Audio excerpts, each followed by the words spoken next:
यार आज लड्डू बेड़ो जानते हैं कि डिजीज, इंपेयरमेंट, डिसेबिलिटी और हैंडीकैप इनमें क्या डिफरेंस होता है। देखो कोई इंसान है उसको डायबिटीज हो गया है, मान लो बहुत कॉमन दिक्कत है हमारे देश में डायबिटीज।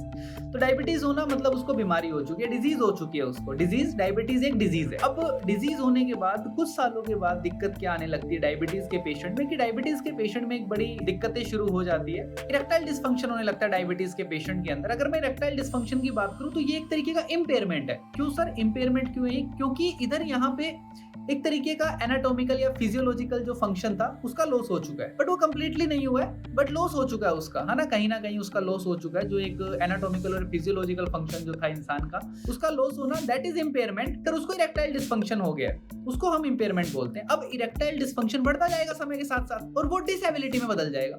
डिसेबिलिटी में बदलने का मतलब है इरेक्टाइल डिस्फंक्शन होने के बाद सेक्सुअल एक्टिविटी कर ही नहीं पाएगा, वो सेक्सुअल एक्टिविटी परफॉर्म ना कर पाना डिसेबिलिटी। और डिसेबिलिटी का मतलब है इंसान रोजमर्रा के जीवन में जो काम करने होते हैं वो नहीं कर पाएगा, है ना, according to age and sex के अकॉर्डिंग जो रोजमर्रा के जीवन में काम करता है वो नहीं कर पाएगा, दैट इज डिसेबिलिटी।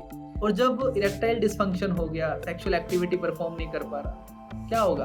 अरे सोचो क्या होगा? अरे हैंडीकैप हो जाएगा, अरे डाइवोर्स हो जाएगा, बहुरिया चली जाएगी छोड़ के। बच्चों को याद रखने का तरीका है कि बच्चे याद रखें इस चीज को, कंफ्यूज ना हो इसके अंदर, किसी की भी फीलिंग्स को हर्ट करना नहीं। Thank you so much, bye bye.